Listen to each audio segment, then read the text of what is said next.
आइए। Good morning ma'am. Good morning sir. Praveen, जी sir. Please take your seat. Thank ये mister Praveen Kundan. You. जी sir. Praveen, मैं देख पा रहा हूँ कि आप मूलतः अरवल बिहार से हैं जी सर। और आपकी जो शिक्षा है वो सारी बिहार से हुई है, बिल्कुल सर। जिसमें आपने ग्रेजुएशन किया है पटना कॉलेज से ज्योग्राफी में। हाँ बिल्कुल सर। ये आपने किस साल में किया? हाँ 2014 में मैंने ग्रेजुएशन किया था और मेरा सेशन 2011 से 2014 के बीच में था। ठीक है, 2014 में आपकी ग्रेजुएशन कंप्लीट हो गई और 2014 से 2018 आपने क्या किया? अभी सर बस इसी का प्रिपरेशन कर रहा हूँ मैं, सिविल्स का और पीसीएस एग्जाम्स का मैं तैयारी कर रहा हूँ। ओके, तो आप फुल टाइम परीक्षा की तैयारी कर रहे हैं? जी बिल्कुल। ओके, अच्छा चलिए तो फिर बातचीत शुरू करते हैं। मुझे बताइए कि आप अरवल ज़िले से हैं? जी जी। मैं इस ज़िले के बारे में कुछ ज़्यादा नहीं जानता हूँ, ज़रा मुझे समझाइए कि बिहार में ये कहाँ पर है और इसकी क्या विशेषता है? अरवल जिला बिहार का सबसे नवीनतम जिला है। यह बिहार के पहले यह जहानाबाद का पार्ट हुआ करता था, लेकिन इसको 20 अगस्त 2001 में जहानाबाद से हटाकर एक अलग ज़िले के रूप में मान्यता दी गई है। इसको मेन अलग जो करने का जो मुख्य उद्देश्य, यह चूँकि नक्सल प्रभावित रीजन था, तो एडमिनिस्ट्रेशन को अधिक इफ़िशिएंट और नक्सल एक्टिविटी को रोकने के लिए इसको एक अलग ज़िले के रूप में मान्यता दी गई थी। अगर हम यहाँ के ज्योग्राफी के बारे में देखें तो सोन यहाँ से होकर गुजरती है तथा साथ में इसका जो रीजन है वो काफ़ी सॉइल इसका काफ़ी फर्टाइल है।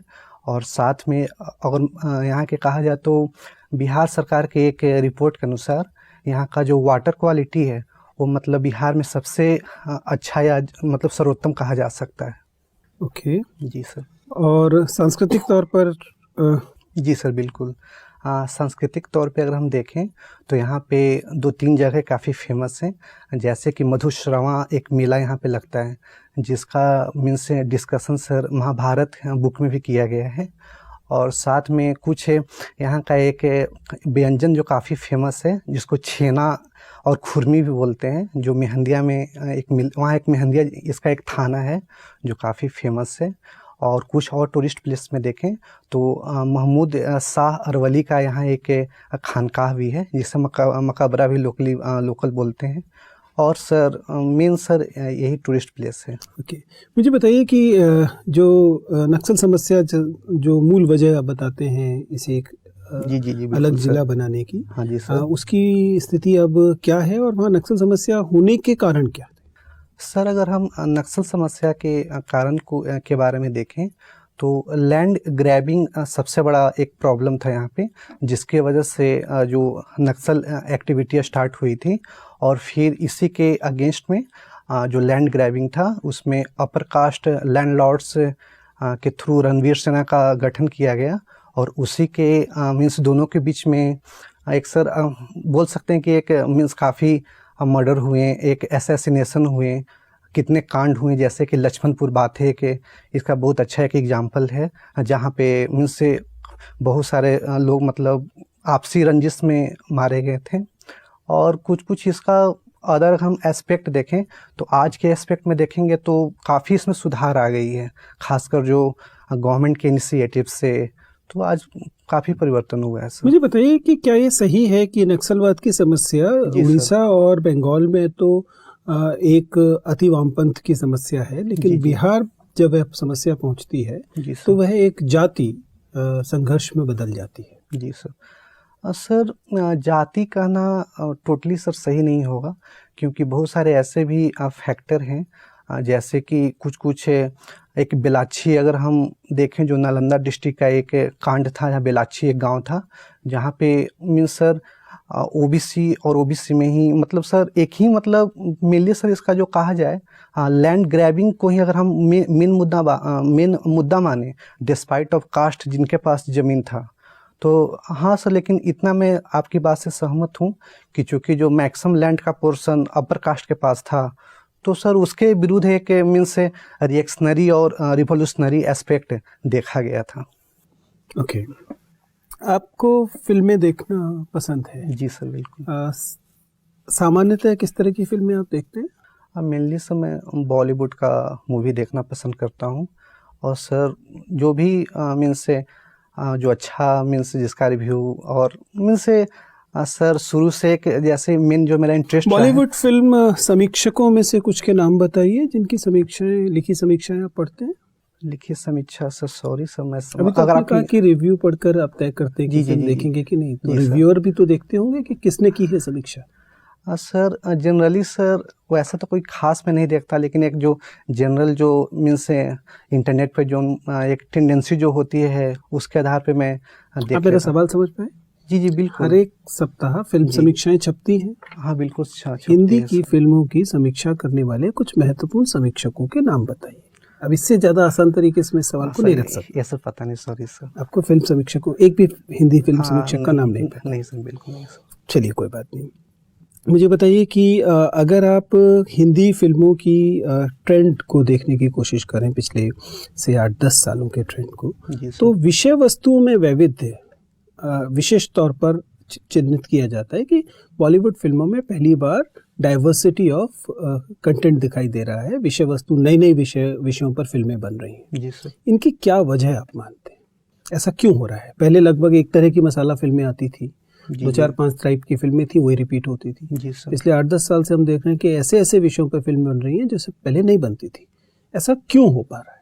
सर इसका अगर मैं कारण दूं तो एक ग्लोबलाइजेशन इसका सबसे अच्छा कारण है, और साथ में सर कुछ जो लिबर्टी और इक्वालिटी के एस्पेक्ट को लेकर जो सोसाइटी में जो एक अवेयरनेस क्रिएट हुआ है, उसके आधार पे भी फिल्म का जो कंटेंट है उसमें काफ़ी डाइवर्सिफाई किया गया है, और अलग अलग जैसे क्षेत्र और उसके जो इश्यूज हैं उसको बार बार उठाने की कोशिश की गई है। भूगोल आपका विषय रहा है? बिल्कुल सर। एक छोटा सा सवाल मुझे अक्सर परेशान करता है, आप जरा, आपके पास उत्तर हो तो बताइए कि गंगा जी जी। हिमालय से निकलकर इलाहाबाद तक उत्तर से दक्षिण की तरफ जाती है, जी और इलाहाबाद के बाद ऐसा लगता है जैसे कि वो दक्षिण से उत्तर की तरफ चलती है। जी जी। ये उसकी दिशा में बदलाव क्यों? सर आप दिशा, समझ पाए? हाँ बिल्कुल बिल्कुल जी। यस सर, माइंड मैप मैं आपके क्वेश्चन से वाकिफ़ हो गया हूँ। जैसे सर जहाँ तक एक एस्पेक्ट है, अगर इलाहाबाद के बाद देखें तो मिडिल जो मैच्योर स्टेज में आने की वजह से वो मियांडर बनाती है, और मियांडर बनाने की वजह से उसका डायरेक्शन हमें ऐसा फील होता है सर। यानी मतलब जो गंगा का जो एक पैटर्न अगर हम बोलें तो चूंकि वो प्लेन रीजन से होकर जा रही है, और वह जो खासकर इलाहाबाद का जो रीजन आसपास है उसके मैच्योर स्टेज में आता है। मतलब हम कहें तो मीन्स से एक हमारा एक थ्योरी पढ़ना होता है जिसमें old stage, youth stage, mature stage और ओल्ड स्टेज की फिनोमेना होती है। मियांडर वहीं क्यों बनता है, उसके पहले या बाद में क्यों नहीं बनता? इसके बारे में सर एग्जैक्ट मैं रिकॉल नहीं कर पा रहा हूँ, सॉरी सर। ठीक सर। आपके इलाके के सांसद कौन हैं अभी?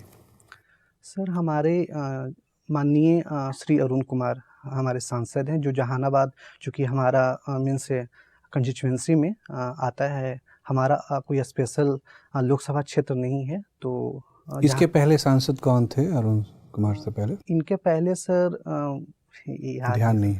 क्या आपने अखिलेश सिंह का नाम सुना है? हाँ बिल्कुल सर। और वो किस दल से हैं? वो सर अभी कांग्रेस से के अभी वो सांसद, राज्यसभा से सांसद और हैं। मूल पेशा क्या है उनका? मूल पेशा राजनीति से आने से पहले एग्जैक्ट नहीं है। आपके इलाके के एक बड़े प्रभावशाली व्यक्ति हैं जो बड़े भारतीय स्तर के उद्योगपति हैं। जी जी। किंग महेंद्र। जी जी। उनका असली नाम क्या है? सॉरी सर, नहीं पता है। उनकी कंपनी का नाम क्या है?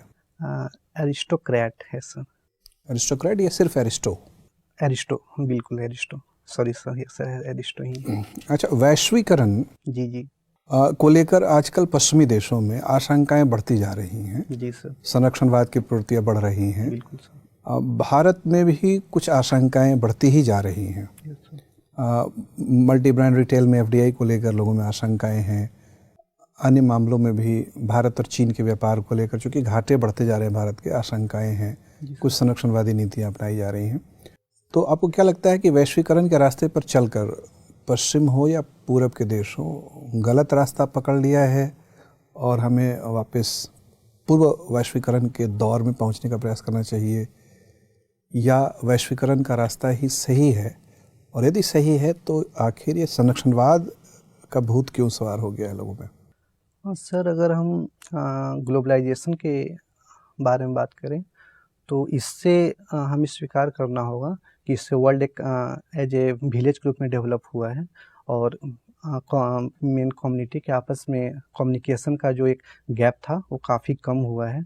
हाँ, लेकिन और कुछ वैसे फैक्टर, खासकर अगर हम डेवलप कंट्री के इश्यूज को देखें तो उनका जैसे जो लोकल इशू, खासकर एम्प्लॉयमेंट और जो ब्रेन ड्रेन से वो काफ़ी मीन्स उनका एक लोकल एजेंडा रहा है। तो इसी के आधार पे खासकर डेवलप कंट्री की ओर से इसका विरोध किया गया है। लेकिन सर, जहाँ तक अभी के इसके हम कॉन्टेक्स्ट में बात करें तो सर हमें एक कम्प्रिहेंसिव एक एजेंडा तैयार करना होगा इंटरनेशनल लेवल पे, खासकर WTO के अंतर्गत, जो कि इस पक्ष पे बात करे कि आखिर ग्लोबलाइजेशन में जो कुछ कमियां रह गई हैं और जिसके वजह से प्रोटेक्शनिज्म को, क्या लगता है आपको, क्या कमियां रह गई हैं? सर, जहाँ तक मैं सहमत हूँ, इसमें सर्टेन कुछ पॉइंट हैं जिसको मैं रेज करना चाहूँगा। जैसे कि इसमें एक जो पहली कमियां हैं कि जो भी एक, खासकर अगर हम वीज़ा के पॉलिसी से देखें तो कुछ जैसे जो वीज़ा जो डिस्ट्रीब्यूशन का जो सिस्टम है उसमें कुछ एक मिस डेमोग्राफिक अग्रेशन से क्या समझते हैं? डेमोग्राफिक, सॉरी सर, इसके बारे में नहीं पता है। भारत प्राचीन काल से शेष विश्व के समाज को आत्मसात करता रहा है। जी सर। लेकिन हाल के दिनों में विदेशियों को आत्मसात करने के मामले में हमारे विचार थोड़े दकियानूस होते जा रहे हैं जी। हम थोड़े आशंकित हो गए हैं, खासतौर पर म्यांमार से कुछ जो विस्थापित लोग यहाँ रहे हैं। क्या विषय है ये विस्थापित लोगों का, उसको ध्यान दिया है आपने?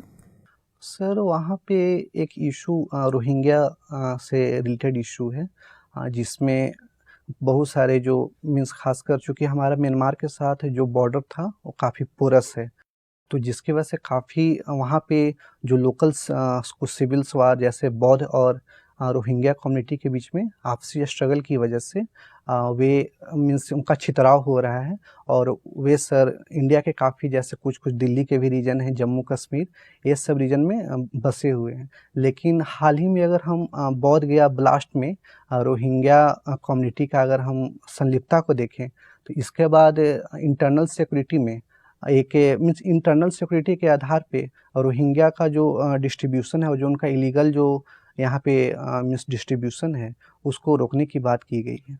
आजकल समाज में फिर से बुद्ध धर्म के प्रति आग्रह और आकर्षण बढ़ता जा रहा है। जी सर। एक बहुत बड़ा तबका धीरे धीरे अब धर्म अंतरण करके बुद्ध धर्म अपना रहा है। जी। कई अन्य सांप्रदायिक गुरु भी उभर रहे हैं। जी। इसका मतलब यह है कि हिंदू धार्मिक शैली और जीवन शैली से लोग संतुष्ट नहीं हैं।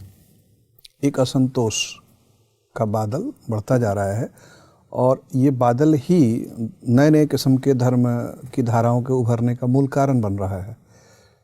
क्या आपको लगता है कि हिंदू जीवन शैली में ऐसी कौन सी दिक्कतें हैं जो लोगों में असंतोष पैदा कर रही हैं? सर, इसमें अगर दिक्कत, अगर कुछ प्रॉब्लम देखा जाए तो एक यहाँ पे कास्ट सिस्टम का एक प्रॉब्लम मेरे आधार पे एक गंभीर समस्या है। ऐसे सर जो मेन एस्पेक्ट है कास्ट सिस्टम का, उसमें सर कुछ वैसा जैसे मेरिट के आधार पे लोगों को वर्क का डिस्ट्रीब्यूशन देना था, लेकिन आज के अगर कंटेक्स्ट में देखें तो इसके रिस्पेक्ट में काफ़ी डिस्क्रिमिनेशन किया जा रहा है। तो वो जो एक संरचना बन गई थी हमारे सोसाइटी की, उसी के अगेंस्ट में लोग हिंदू धर्म से थोड़ा उनका मीन्स रुझान कम हुआ है। और बाकी तो फिर सर कम्युनिटी को फिर आर्टिकल 25 के अनुसार जो हमारा कॉन्स्टिट्यूशन में जो दिया गया है उनकी फिर बाकी जो क्या आपको लगता है जिस तरह से अंग्रेजों ने अगड़े वर्ग के लोगों के सहायता से यहाँ शासन स्थापित किया, जी सर, वैश्वीकरण के दौर में फिर पश्चिमी देश खासतौर पर अमेरिका नौ जात जो अगड़ा वर्ग है उसके मदद से अपना प्रभाव बढ़ा रहा है और उसके विरुद्ध असंतोष बढ़ रहा है? सर ऐसा कहना मैं इससे सहमत नहीं हूँ, क्योंकि जहाँ तक कि अगर हम यहाँ के जो भी नवजात जो आप जैसे अगर हम नया जो न्यू क्लास की बात करें तो यहाँ पे उनका interest sir as a national interest के रिगार्डिंग वो काम कर रहे हैं। ऐसा नहीं कि वो किसी खास देश के लिए काम कर रहे हैं। तो ये सर ये टोटली कहना ये सही नहीं होगा सर। जो नया शिक्षित वर्ग है वो वाकई राष्ट्रीय हित में काम कर रहा है कि अपने निजी कैरियर के ग्रोथ के लिए चिंतित रहता है? नहीं सर, बहुत सारे ऐसे जैसे अपने पेशे को छोड़कर अपने देश को छोड़कर किसी अन्य देश में चले जाते हैं, जी कौशल यहाँ अर्जित करके यहाँ के जीडीपी में योगदान न देके न्यूजीलैंड के जीडीपी में योगदान दे रहे हैं, तो ये न्यूजीलैंड का राष्ट्रीय हित संवर रहा है कि भारत का राष्ट्रीय हित? सर अगर हम डायरेक्टली देखें तो न्यूजीलैंड का ही हित मीन्स ज़्यादा सेफ वहाँ पे सेफ हो रहा है, लेकिन अगर इनडायरेक्टली देखें तो उनकी वजह से जो हमारे यहाँ इन्वेस्टमेंट और भी जो फॉरेन पॉलिसी है उसमें काफ़ी बदलाव देखने को मिला है और उनके जो कंट्रीब्यूशन को सर अंडरमाइन करना मेरे आधार पे सही नहीं है। ठीक। सबसे ज़्यादा किस मूवी ने आपको प्रभावित किया है? उपकार ने, एक मनोज कुमार की फिल्म आई हुई थी 1974 के आसपास में, तो उपकार ही मूवी मुझे बहुत प्रभावित किया है। अच्छा, किस कारण से उस मूवी ने आपको प्रभावित किया? 2 कारण बताइए। पहला है उसमें एक किसान के जो खासकर फार्मर का जो रोल है उसके अंतर्गत उसमें उनके रोल को दिखाया गया है, और दूसरा वहाँ पे एक आर्मी के भी रोल को दिखाया गया है कि कैसे दोनों मिलकर देश के खासकर फूड सिक्योरिटी और सिक्योरिटी के लिए दोनों जरूरी है। आप ज्योग्राफी के स्टूडेंट हैं, कुछ टर्म्स मुझे बताइए। सिंटैक्सियल बेंड कहाँ पर है? सिंटैक्सियल अगर बेंड की बात की जाए मैम तो यह हिमालय में खासकर 2 जगह पे, एक हिंदू कुश से माउंटेन के पास है, एक नामचा बरवा जो अरुणाचल प्रदेश में है वहाँ पे है, और उसी का परिणाम हम नॉर्थ ईस्ट जो हिल है उसके आधार पे हम देख सकते हैं। कॉनरवेशन किसे कहते हैं? जी कॉनरवेशन कॉनरवेशन एक ज्योग्राफिकल एक अर्बन फिनोमिना है जिसमें मीन्स कंटिन्यूअस अर्बनाइजेशन को शॉर्ट में ही कॉनरवेशन बोलेंगे। कोल्ड विंड्स के 2 नाम बताइए। मैम कोल्ड विंड्स के 2, एक कैनरी करंट है और दूसरा करंट ओशन करंट्स नहीं, विंड्स। ओ सॉरी मैम, विंड में एक मिस्ट्रेल हो जाएगा और मैम एक कोल्ड में सॉरी मैम भूल रहा हूँ, सॉरी थोड़ा। अब बिहार में अगर एक लेडी रह रही हैं जो 70 साल की हैं, अकेली हैं, जी, कौन कौन सी स्कीम्स उन पे लागू होंगी? 70 साल की वो अकेली है? अकेली लेडी हैं। अच्छा, तो अगर आपको उन्हें बताना पड़े कि क्या क्या बेनिफिट्स उनको मिल सकते हैं, तो आप क्या कौन कौन सी स्कीम्स के लिए बताएंगे उनको? एक सबसे पहले इंदिरा गांधी जो इंदिरा पेंशन योजना है उनके बारे में उन्हें बोलूँगा। फिर अगर वे विडो अगर वो हैं तो मैं एक विडो स्कीम है उसके अंतर्गत उनके बारे में बोलूँगा, और फिर इसके आधार पे मुझे लगता है कि खासकर ये 2 स्कीम है जिसके आधार पे उनका लाइवलीहुड अच्छे से चल सकता है। कहाँ चल पाएगा? 500 रुपये, 100 रुपये यही मिलता है। और बताइए, और लोकल स्कीम्स होंगी? Local PDS? जी पीडीएस बिल्कुल। पीडीएस मिलेगा? हाँ बिल्कुल। मेडिकल के लिए कुछ मिलेगा? मेडिकल के लिए जी उनका जैसे कोई भी हेल्थ कार्ड मिलेगा जिसमें उन्हें आराम से मुफ्त की दवा मिलेगी, और साथ में अगर आज के कंटेक्स्ट में अगर हम देखें तो प्रधानमंत्री जो हमारा सेंट्रल गवर्नमेंट का आयुष्मान भारत प्रोजेक्ट के आधार पे कुछ अगर हेल्थ का अगर उन्हें कोई वैसा इम्प्लीकेशन होता है तो भी वहाँ पे उन्हें मिलेगा। ठीक है। अल्कोहल बैन को आप सपोर्ट करते हैं? हाँ जी बिल्कुल मैं सपोर्ट करता हूँ इसको। उसको रेगुलेट नहीं करना चाहिए बैन को? बैन की बजाय रेगुलेशन करना ज़्यादा बेहतर नहीं होता? इलीगल तो चल ही रही है, तो ऐसा कहते हैं कि अगर बैन करा जाता है तो इलीगलाइजेशन ऑफ सब्जेक्ट हो जाता है, क्या ये सच है?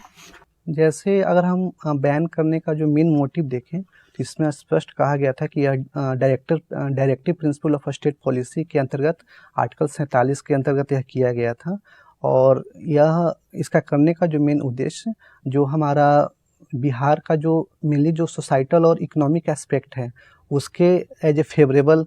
नहीं मैं आपसे पूछ रही हूँ कि आपके हिसाब से रेगुलेट करना बेहतर है या बैन करना? जहाँ तक वो केस बाय केस बेसिस पे डिफर कर सकता है। जैसे अगर हम लिकर के बारे में बोले तो बैन बिल्कुल सही है, मैं इससे बिल्कुल सहमत हूँ। अच्छा, रेगुलेशन से अच्छा बैन है? हाँ बिल्कुल, यहाँ लिकर के लिए मैम। अच्छा, अगर बिहारी सर्किट आपको बनाने बोला जाए, कौन से 4 प्लेसेस आप ज़रूर डालेंगे उसके अंदर टूरिस्ट सर्किट?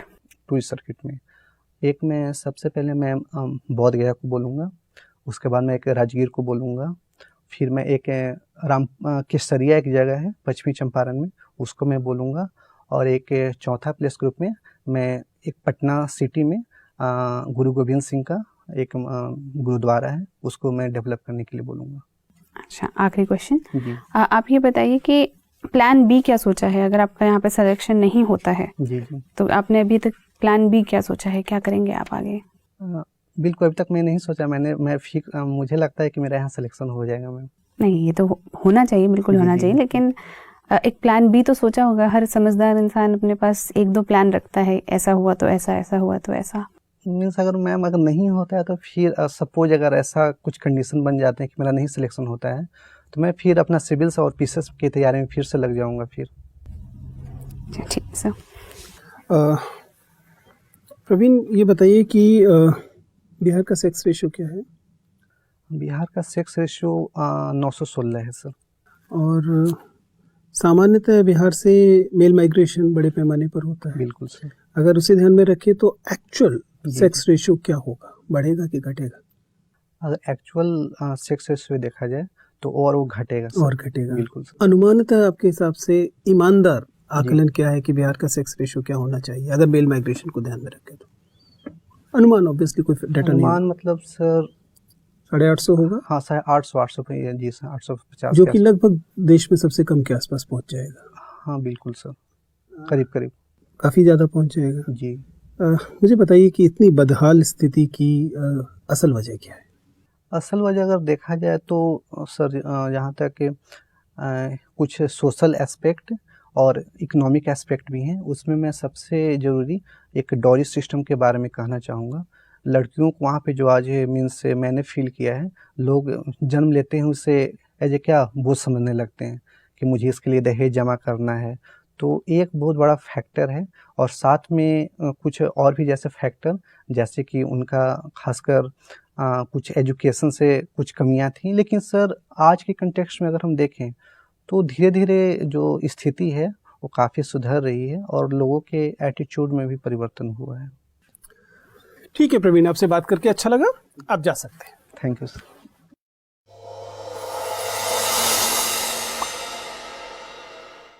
अच्छा है, बाय एंड लार्ज अच्छा है, हम लोगों को अच्छा लगा। जी सर। और आप प्रेजेंटेबल हैं, देखने में अच्छे लगते हैं, आपसे बात करने में का मन करता है। जी सर। बातचीत भी सामान्यतः विषयों पर ठीक ठाक जा रही है। आवाज़ का स्तर थोड़ा सा और उठ सकता है, लेकिन ऐसा भी रहेगा तो कोई परेशानी नहीं है। जी सर बिल्कुल। थोड़ा सा उठ जाएगा तो और अच्छा ही लगेगा। ठीक है सर। कुल मिला के अच्छा है। आपके सब्जेक्ट को लेकर और अपने डिस्ट्रिक्ट को लेकर आपकी समझ ठीक ठाक है और उससे बातचीत करने में एडिशन होता है आपके इवैल्यूएशन में। जी सर। तो कुल मिलाकर लगभग चीज़ें अच्छी हैं। एक आध जगह पर ज़रूर आपको समझ में शायद आएगा कि जैसे फिल्म वाले हिस्से में I expect you to be more. Film जो है ना, देखिए अलग अलग हॉबीज़ अलग अलग तरह की होती हैं। जी सर। जब आप फिल्म जैसी अपनी हॉबी को बताते हैं तो वो एक ऐसी हॉबी है जिसके साथ पैशन और पॉपुलर कल्चर, ये दोनों ही चीज़ें दिखाई देती हैं। शतरंज खेलने से अलग है, ये अन्य हॉबीज़ से अलग है। इस हॉबी में जब आप बात करेंगे तो आप जब इस पर बातचीत शुरू होगी तो आपके मन में बजाय भय के उत्साह दिखना चाहिए। अच्छा सर। दोनों में आप समझ पा रहे हैं। मान लीजिए अब सब्जेक्ट पे बात हो रही है तो हो सकता है कि आप थोड़ा सा अलर्ट हो गए कि कहाँ से सवाल आएगा, लेकिन अगर मूवी जैसी चीज़ पे अगर आपने ईमानदारी से लिखा है, नहीं भी लिखा तो कम से कम 20 मिनट के लिए तो आपको ईमानदारी दिखानी है उसमें। जी जी। तो ऐसा लगना चाहिए कि हाँ, ये इसके उत्तर देते समय आप में उत्साह है। जी सर। गलत सही तो बात की बात है, लेकिन वो जो चेंज ऑफ चैनल दिखना चाहिए चेहरे पर, वो नहीं दिखता है। अच्छा अच्छा। तो उसमें भी लगता है कि आप बहुत डिफेंस में खेल रहे हैं, बहुत सेफ खेल रहे हैं। ठीक है ना, वो थोड़ा सा हिस्सा है जिसे आप ठीक कर सकते हैं। एंट्री वीक है आपकी। अच्छा सर। मतलब ये अकेली चीज़ है जो मैं एकदम कह रहा हूँ वीक है। जी। आप जेब में हाथ रख कर एंटर कर रहे हैं हॉल में, not at all advice. Okay sir. ठीक है ना, मेक श्योर कि आप फॉर्मल। जी। नॉर्मल तरीका ये होता है कि जब आप एंटर कर रहे हैं, जाहिर है कि सब लोग अपने अपने काम कर रहे होंगे, 4 बोर्ड मेंबर हैं, कोई देख रहा होगा, कोई खा रहा होगा, इंतजार कर रहा होगा, व्हाटएवर। एक आध हो सकता है आपकी तरफ देख भी रहा हो। आपकी क्लियर मंशा होनी चाहिए कि आप उन चारों की, जो भी बोर्ड मेंबर्स हैं, उनकी अटेंशन ग्रैब करें। जी। उसका सही तरीका है कि अंदर घुसते ही लाउड इनफ आवाज में आप घुसने की परमिशन मांगे, ठीक है ना, और अलर्ट और स्मार्टली वॉक करते हुए चेयर तक जाएं, फिर ग्रीट करें, ठीक है, और उसके बाद परमिशन मिलने पर बैठें। जी सर। इसे एकदम मतलब समझिए कि इसका रियाज कर लीजिए। Okay sir. 3 4 5 बार लाउड इनफ से सर मे आई कम इन या मैम मे आई कम इन, जो भी स्थिति हो, ठीक है ना। एक और सलाह जो मेरी है आपको वो है कि अब ध्यान से वीडियो को देखिएगा। जी सर। देखिएगा कि जितने स्मार्टली आप प्रश्न का उत्तर शुरू करते हैं, क्या उतनी स्मार्टली आप प्रश्न का उत्तर समाप्त भी करते हैं। I still believe that you can finish your answers in a more appropriate, smart manner than you are doing right now. आप समझ पा रहे हैं? प्रश्न का उत्तर प्रश्न अच्छे अटेम्प्ट कर रहे हैं, उत्तर अच्छे से दे रहे हैं, लेकिन उत्तर को कैसे खत्म करना चाहिए क्रिस्प तरीके से, जैसे लगे कि देखिए इट्स लाइक जब मैंने आपसे कोई प्रश्न पूछा या सर ने कोई प्रश्न पूछा, तो प्रश्न पूछने में प्रश्नकर्ता की एक प्यास है, ठीक है ना, वो आपसे कुछ द्रव्य की उम्मीद कर रहा है और आपको ये अनुमान होना चाहिए कि कब ये प्यास बुझ गई है और उस जगह पर आपको फ्लो रोक देना है।